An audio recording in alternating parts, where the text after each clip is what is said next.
Hi all, it's Karen and Pluto! here with Karen and Bluto's Not Another Review channel, another This is movie different. review.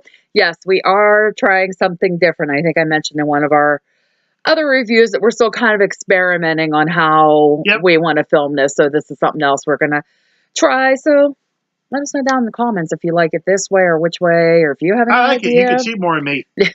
Yeah, Bluto's not going to be sinking down into the couch. I hope not. So, on Here we to go. the review for this video. Friday the 13th, Which one? part 3, I like this one a lot. which is in this one we have copy as a deluxe edition in 3D. Hopefully you guys are able to see how the cover moves. So, this was released in 1982. It's 95 minutes in color. As opposed to not in color. As opposed to not in color. So basically the first, what we figure, 10 minutes of the movie is kind That's of a rehash of the end of the second one. There is one added part in there where they kind of show Jason moving and grabbing the machete. He pulls it out of his shoulder, I think. Yeah, and back in the shack after Jenny, You called her I Jenny? keep wanting to call her Jenny. Jenny had put the machete in his shoulder. So they kind of, I think, add that part so you can kind of see that when he goes back to the cabin at the end. So, keep our continuity very good. right. So, part 3 is basically picking up The next day. the next day, right when part 2 pretty much left off. Sunday the 14th. I thought we figured it was Sunday. Well, I don't know. Anyways, You just got to go with it. Yeah, but this one's like pretty much immediately happening right after 2. So we kind of cut away to this little side of the road convenience store. Married couple living there, Harold and Edna. Very He's cool. conflicted couple. I mean, she's like, yeah, she's a nag. Oh, I can think of a more worse word of car than that. So basically what happens is Harold's doing all this stuff wrong. Edna's basically bitching at him the whole time. Like me, I can't do anything right.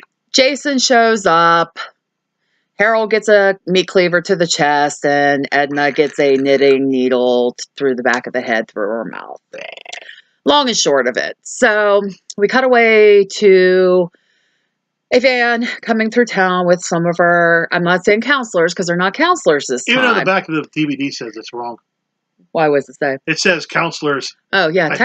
Technically, they're not counselors. I'm curious now. I got to check this out. You got to look at that real quick, though. Yeah. A group of naive counselors, I think. Comes a deadly nightmare for another group of naive counselors. I'm good. So the back of this is technically incorrect because we are not at a camp and they're not counselors this time. So that is wrong. False advertisement. So we're cutting to a van that's driving into like a little town area. We meet Chris, who's one of our main characters. You like her. She was actually one of my most annoying characters in a horror movie. She just drives me nuts the whole movie. Very whiny, and there's something on my screen. She's there. And then we have Andy and Debbie riding with her, and they're all kind of talking. They're on their way to pick up another friend. Kind of get out of the car. Shelly, who's a friend of Andy's, is there. They go to pick up Vera. There's an issue before picking her up. Vera asks who her date is for the weekend, and it's Shelly, and she's just kind of not impressed. So he's ugly. They turn around. They turn around to go back to the van, and they're like, oh my God, the van's on fire. They go running back over. There's all this smoke coming out, and we have our other two friends in there, our little hippy-dippy weed-smoking friends, Chili and Chuck. So basically, they're cool. At that moment, we have pretty much everybody almost everybody. We're missing one person. We'll meet up with them later. So Chris, they're driving along, trying to get to Chris's family cabin. And as they're driving, the police are behind them. They try to hide all the weed that they're carrying, thinking, oh my God, they're getting pulled over. The police actually zoom around them. They try to eat it. Yeah, they tried eating it, and I'm just getting grossed out every time I watch that. You smoke it. Eat it. The police are basically on their way to the store where Edna and Harold were found. I wonder who called them. Yeah, I don't know, because the store's like in the middle of nowhere. and Yeah. and everything, and they live there. So I don't know if maybe some customers were trying to get in or what. Maybe. So Chris is driving, kind of sees the whole scene going on at the store, and she's like driving and looking out the window, and I'm thinking, oh my God, you're going to wreck, girlfriend. So they're continuing to drive. There's this random old guy laying in the road that Chris almost runs over. They get out to help him, make sure he's okay. He holds an eyeball up and is like saying, "This was given to me, and I warned thee." And they all Crazy Ralph too. freak out and get in the van and take off. So they all eventually arrive at Chris's family's. I keep saying it's a cabin. And Higgins Haven. yeah, Let's call it it's a big looking house. I wouldn't It's mind cool. living I live there. Nice barn and everything. Everybody when Chris parks, everybody kind of goes their own ways. Chris goes to take her stuff into the house, and she gets startled by somebody. And this is our final, I shouldn't say final character, but our final one here. Creepy furniture wearing guy. It's I don't know if they're actually together right now or not, but it's her boyfriend Rick. Like I said, I'm not really sure if they're together or not. They probably don't even know. Yeah, because it's not really clear in the movie, because I guess they have been apart for a while and everything else. So kind of go on. Everybody's doing their own thing. Chris and Rick are at the barn pulling in hay because Chris says every year her dad buys all this hay with the intention of buying a horse, and never buys a horse. I wouldn't be doing that. He jokes. I should say he jokes. He's serious about like what they need to do to rekindle things, I guess, basically. And he was saying about giving up the weekend with Mary Jane, somebody. Nope, he shouldn't have did that. And while they're doing this, they hear a scream from the house. So they all go running back into the house, and they're looking around. Chris finds Shelly in a closet thing with a hatchet in his head. So naturally, everybody's freaking out. Andy eventually comes in the room, starts tickling Shelly. Shelly starts laughing. Shelly is an actor and prankster. So Chris kind of gets upset, calls him a jerk, leaves. Everybody kind of gets mad at him. Vera asks about taking Rick's car just to get out of there for a little bit. Shelly goes out to meet Vera and just like, please let me go with you. So they end up eventually leaving. Do a cutaway to Debbie and Chris walking, and Debbie saying, Shelly is just this way. He doesn't know about your past, which that will come into play later in the movie. Which makes no sense if you think about it. Yeah. But hey, don't think about it too hard. Yeah. Well, Debbie and Chris apparently are like best friends and everything. So we get back to Vera and Shelly at this store. They have a little bit of a run-in with a motorcycle gang consisting of characters named Fox, Loco, and Ollie. Kind of have an issue. Cool. Kind of have an issue there with a few things. Shelly runs over their bikes. Rick's car gets damaged. Total mess. So yeah, they eventually get away. They go back to the cabin. Everyone's like, "Oh my God, what happened to the car?" And Rick's kind of upset, and they're like, "Oh, we had a little issue. It's fine. Don't worry about it." Your window, man. Chuck. Yeah, because I mean, it was like Ollie busted out the front windshield and the driver's side window. Yeah, it was funny. So Rick's a little perturbed about this. He's like, "Well, I thought this would be a good idea." I thought he'd be more mad. Yeah, well, I think he is mad because he's like, "Wait, I wanted to spend time with you and your friends." Know what perturbed means. Yeah, mad. Oh, upset, pissed off. Okay. So Rick's like, "I got to get out of here," and Chris is like, "Can I go with you?" So they leave. Everybody else is still kind of back behind, and they're off doing other things. So our motorcycle friends show up, which I always question how they were able to follow them that quick, because they beamed themselves there. Yeah, it's like so weird because Shelly had knocked their bikes over, and yeah, they had a little bit of a mess. But anyway, so they show up. They are going to drain Chris's van of the gas and set the barn on fire is what it's. And Fox is like, "I don't know about this." And Ollie's like, "It's just like an eye for an eye. It's cool, babe. Yeah, we're not going to hurt anybody." I'm thinking, okay, a fire can spread quickly, but anyways. Your barn. So Fox kind of starts looking around, playing around the barn, while Ollie and Loco are getting the gas out of the van. And Loco goes over by the van, and Foxy's swinging on a rope, and he's like, "You need to settle down. You're going to get us busted." This And feels good. then all of a sudden, she disappears. So Loco goes in looking for her. Eventually, finds her upstairs with a pitchfork through her neck against one of the beams or walls in the upper part of the barn. Support So something like that. Loco turns around and he gets pitchforked by Jason and dies, basically. Yeah, I guess it's Jason. Well, Loco comes over to the barn. He's holding the 2 gas cans.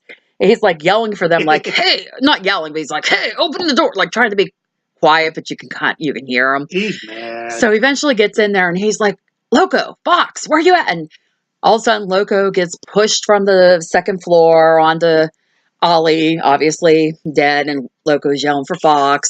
All of a sudden, somebody jumps down into one of the stalls from above. So Loco goes over, ends up getting beat by Jason. So that takes care of them. Maybe. So Jason's kind of watching the other couples that are there.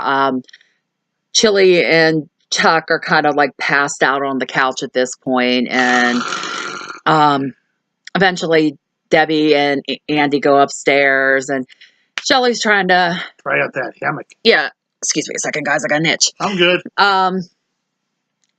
Shelly kind of says to Vera about how she likes him, and she's basically like, honey, ain't going to happen. Yeah. So she says they'll talk more after she goes and gets some fresh air. You got this, or you need me to take over? No, I'm good. All Just right. anything to wet my throat. My voice is coming and going tonight, guys. Okay. So, Shelly's a little upset that Vera kind of rejected him. She leaves. He's like, oh, man, I won't get some. We cut away upstairs. Andy and Debbie are doing their thing in the hammock. Use your imagination. I don't know if I have that kind of imagination. Chili and Chuck are still knocked out, I think, a little bit. And then, eventually, like, Andy does these handstand things and walks on his hands the whole time. After they're done with their thing, like, Debbie's in the shower, and he's like, "I'm going to go down and get a beer," so he's walking on his hands. Jason's out in the hall waiting for him, and basically machetes him pretty much in half in the crotch. Ouch. Debbie eventually gets done with her shower, goes back and lays in the hammock, waiting for Andy to come back. She's reading a Fangoria? Yeah, she's reading about Godzilla and Tom magazine, and all of a sudden this blood starts dripping down. She looks up. Andy's like bent, legs open above her, and then she gets a knife through her neck. Cool. Kind of So, like did. Yeah. With an arrow. We cut to Shelly and Vera again. Vera's sitting out on the dock. Shelly puts on a wetsuit, has a harpoon, basically tries to scare her, which he does, and she's like, basically, like, she starts yelling at him, like, "Why do you have to be this way?" And he goes, "I just want you to like me." And she's like, "I do, but not when you act like this." And that's cool. He basically like, "Well, fine, nobody would care if I was gone." And he kind of pouts and walks away. And you got your kills out of order, but that's all good. Oh, well. General idea. General idea, friends. Always remember spoilers. I gotta remember to start saying that at the beginning. 15 minutes in, spoilers. Yeah. So, Shelly leaves. He kind of sees the barn door kind of move a little bit. And he goes in and he's like, "Chili, Chuck." Is it Chili and Chuck he says? Yeah. Or something. You guys in there? You guys in there? He wants to look and see are you doing something I shouldn't see? So he goes and looks. So he walks in further, and then we cut back to Vera. She's kind of still sitting down on the dock. She still has Shelly's wallet from earlier when they were at the store. And she starts opening it and looking, and there's a picture of Shelly with, I don't know, his grandmother or his mom or something. It's an somebody like that. Older lady, and she kind of looks, and I think she kind of gets an idea that he is a nice guy, even the way he acts and everything. Cool. Well, then she drops the wallet in the water, and she's like, "Oh, great." So she goes off the dock and starts working her way into the water to try to get the wallet, and all of a sudden somebody comes walking down the dock with the hockey mask on that Shelly had on earlier, which I forgot to mention. I know, I'm not going to say nothing. We'll figure it out. Holding the harpoon. So part 3 is where Jason actually starts wearing the hockey mask, basically. Well, the third part of the movie, he starts wearing it. Yeah. So, Jason's standing up on the dock, and Vera's like, thinking it's Shelly. She's like, I'm sorry, I dropped your wallet. I got it. Oh, yeah, they have the same body frame. And yeah, meanwhile, the guy playing Jason's like 10 foot tall. Meanwhile, Shelly's like 2 foot, I'm being sarcastic, He's short and obviously. chubby. Yeah, Shelly's short, where whoever's playing Jason in this one is rather tall and broad and everything. Richard Brooker. Rest in peace, bro. Figured you would know. Yeah, he sadly passed away, but he was cool. So Jason's standing up on the dock holding the harpoon pointed at Vera, and she's like, who are you? What are you doing? This isn't funny. Well, Jason shoots the harpoon. She gets in the eye, and she's done. And the thing about that scene is it was literally one of these ones you have to get it in one shot because she falls into the water, and with the prosthetics, I guess, and the makeup, they literally had to get it the first time. Otherwise, they would have had to wait to reshoot it. And luckily, not in the budget. Yeah, luckily they were able to get it in one shot. Because I think I even made a comment about that, like the first time I saw them, like they almost had to do that part in one scene. But no problem. Yeah.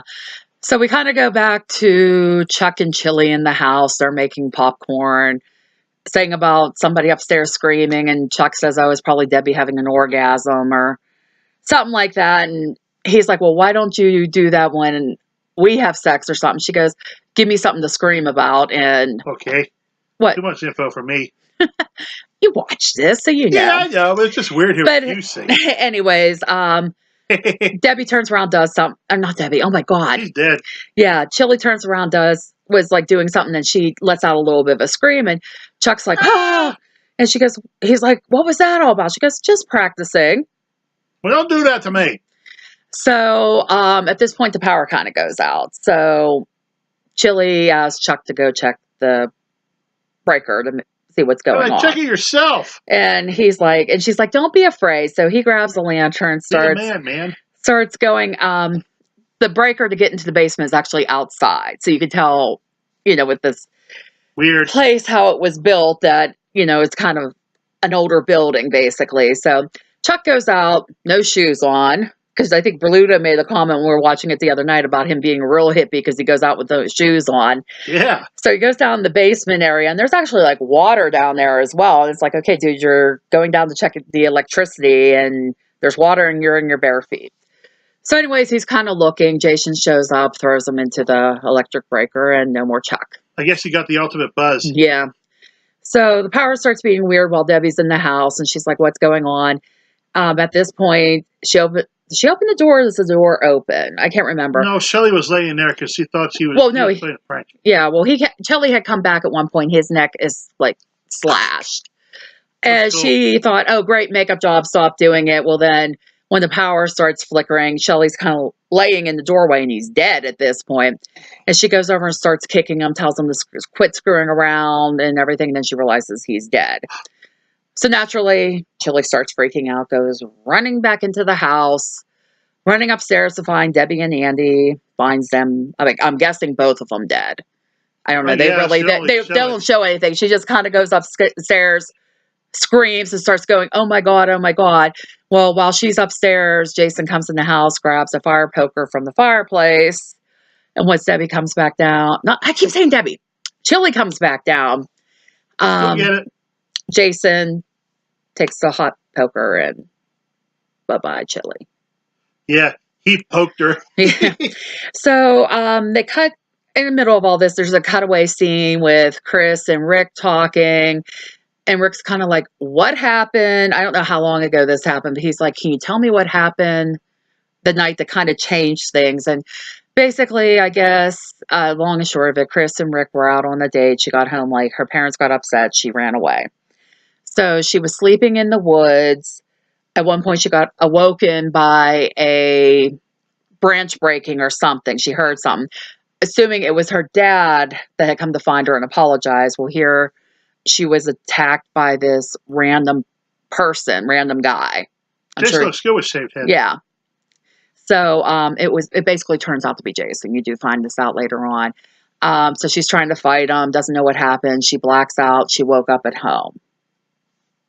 That's like pretty much it. So it was like kind of a traumatic experience. Well, Rick, Yep. for some reason, leaves his headlights on in his car where they're sitting, and the battery goes Told you dead. that guy ain't too bright. Yeah, because I think I said that the first time watching. I'm like, why is he leaving his lights on? The battery's going to go And they dead. did have a flashlight with them too, I think. Yeah, and they were kind of in an area that seemed like it was lit, or they had a fire going or something. Really? So, anyways, they decide to walk back to Chris's parents' place.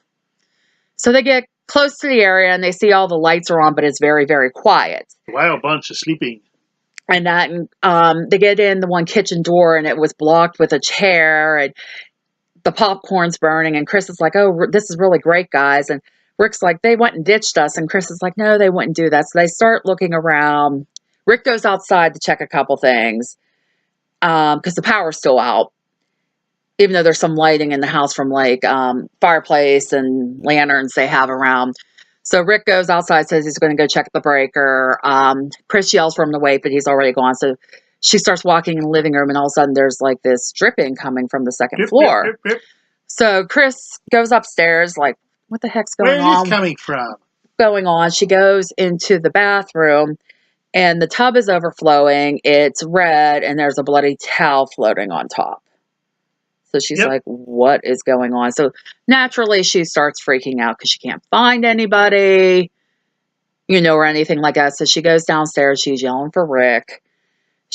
What's funny is there's one door here and there's one door over here, and there's a little bit of a wall space here. Chris is standing at this door yelling for Rick. Jason and Rick are over by this door, like the little wooded area, and Jason's holding Rick, covering his mouth so he can't say anything. Well, Chris goes back in the house. Jason squishes Rick's head. Eyes pop out. Pop. No more Rick. So Chris is still looking. She's like, "Okay, Rick, where you're at, I need you to save me." Well, Rick comes flying through the window. Yeah, he dropped in on her again. So, obviously, he's dead. Jason I think he's dead. Yeah. Jason shows up at this point. Him and Chris are running. Chris is trying to hide. Being a dummy, she runs upstairs, which you never do The in a usual horror third movie. act of a Friday the 13th. Yeah, so like she's trying to escape him. Eventually gets out and gets over to the barn. Yep. She's trying to figure out how to kill him and everything, and she's hiding up in one of the rafters when Jason comes into the barn. He's looking around and you can tell he's getting frustrated because he can't find her. Oh yeah. She eventually drops on top of him, kind of discombobulates him. Well, then Ali, the one motorcycle guy, kind of shows up in the middle of all this. Yeah, that's where trying to come back, trying to get Jason. Well, Jason has a machete and just hacks him to death at this point. He's like, "I'm going to make sure you're dead this time." Yeah, so Chris went and hid upstairs at this point. Jason eventually comes up. She knocks him out. I can't remember how she knocks him out. Then she takes the rope that Fox was swinging on earlier and that they were taking the hay up. You got that a little backwards, but I follow. That's okay. I'm following you. She puts the rope around Jason's neck and tries to hang him. Well, she does. Well, yeah, she does. He's just kind of literally hanging there, not moving. So it's like, okay, good, I'm safe. I can go. Well, she goes downstairs in the barn, opens the door, kind of stares at him. All of a sudden, he starts moving. He pulls himself up. He lifts his mask, and she's like, "Oh my God, it's you!" So you kind of find out it was Jason that attacked her whenever that was in the woods. But yeah, it still looks the same. Yeah, but we don't know why he didn't kill her back then, other than maybe she was a teenager, and he doesn't really. But he does go after teenagers. Well, maybe he thought she was hot back then and not now. Who knows? So Jason gets himself out of the noose. Basically comes back after Chris, trying to get her. She's getting backed up into a corner. And this is the part. She looks down, finds a hatchet. Is it a hatchet or an axe? That was an axe.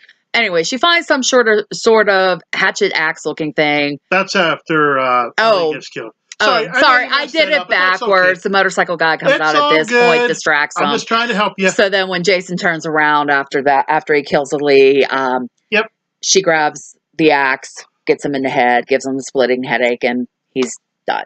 Yep. So we kind of have a little bit of a rehash of part 1 at this point. That part's kind of weird. It kind of drags. It's kind of a useless. It is pointless. Yeah. I think whenever I watched that, I think they should have cut that. So Chris kind of goes, there's a boat. So she gets in the boat, kind of goes out on the water. I don't even know if it's really a lake. I guess it is kind of a lake, It's but just a lake. But it's not Camp Crystal Lake. It's a homemade lake. So she kind of falls asleep in the boat the rest of the night. She wakes up the next morning. Duck comes flying in and scares the crap out of her. The boat runs into like random logs or whatever that are in the lake, and she's kind of sitting there, and she looks over at the cabin, whatever, and then she sees Jason looking out the one window at her, and she's like, "Oh my God, no, no, no!" And she starts freaking out. Well, then all of a sudden he goes running out the door like he's coming after her. She's trying to get away. She turns around and nobody's there. The door is fine, nothing happened. So she's kind of sitting there, hyperventilating, freaking out. Then all of a sudden, Mrs. Voorhees jumps up from behind her and pulls her into the lake. Now, was this part a whole dream sequence? But how does she know who that is? Right, and that's what I was even saying. I'm like, well, they're not at Camp Crystal Lake. She wasn't lost in the water like Jason was. So I said, kind of doesn't make a whole lot of sense there. Nope. So the next scene after that shows the police about, that she basically cannot tell them what happened. She's hysterical. All her friends are dead. And then all of a sudden there's another officer bringing her out, Chris, out of the house. The one cop escorts her over to a vehicle, gets her in the back, and she's like, starts totally freaking out. Total hysterics. Totally, gone. So they get her in the car and they drive away, and then they do a cutaway over to where Jason's laying in the barn with the axe in his head, which he's in a different spot than where she killed him. Yeah, because he was over a little bit more, and like this time, like when they cut back, he's like right in the center of where the barn door is, and it's like, no, he wasn't quite there. Because initially when he got the axe in his head, I think there's something hanging on the barn door too that wasn't there. Yeah, so that's kind of where it ends. And there was never any after that again. Yeah, right. So that's kind of part 3 in a nutshell. It is cool to watch in 3D, but when you're watching it in 2D, you can tell what parts are supposed to be coming at you and everything. So, I mean, we have actually watched it a few times with in 3D with this edition. I don't think I watched it. Can't remember. Bob and I have watched it because I've seen this several times because he was so excited when this was being released in 3D that I think I had to pre-order it on Amazon. So this edition does come with 2 pairs of 3D glasses. Yep. So, like I said, it is a good movie, minus, the couple little things, a couple of, Chris annoying the heck out of me as a character and everything. But like I said, it's part of the Friday the 13th series. It is a good movie. Yes, it is. Part 2 is still my favorite. I will stick to that. But yeah, it's good. That's kind of it. Okay, cool. So this was fun. Oh, excuse me. Please remember to like, comment, subscribe, hit the bell icon so you know when we post new content. Be awesome if you help share the page, get the word out what we're doing. Also check out my other channel, K-Doll Games, Toys, and More. A little bit more kid friendly over there, I would say. We're a little bit friendly. Not quite when we're talking about people having sex and smoking weed. Hey, that's part of growing up. Don't listen to him. So yeah, check out that channel as well. Come back here and check out some more. If you guys have a suggestion for a movie you would like us to possibly review, let me know. Let me know. Let us know in the comments. Well, let her know. I usually don't check. Yeah, I mean, I check this stuff, but I ain't good at this stuff. I mean, if we either have it or have a way to access it, we'll try to review it. Or if you want to send us something, cool. Yeah. I'm probably going to start maybe a movie Amazon wish list, so I probably will eventually post that link over there as well. Maybe we'll do a Patreon page too. Yeah, we'll see. Just like little things to help the page out. Like I said, if you have something you would like us to do, let us know. Like I said, if we have a way to get it, we'll review it. I mean, we have a ton of movies here. We have Netflix, Hulu. Request some more Troma pictures. Stars Encore and all that fun stuff. So I'm sure we'll be able to find a movie some way or another. But that is it. And we will see you in the next one. Bye. Bye.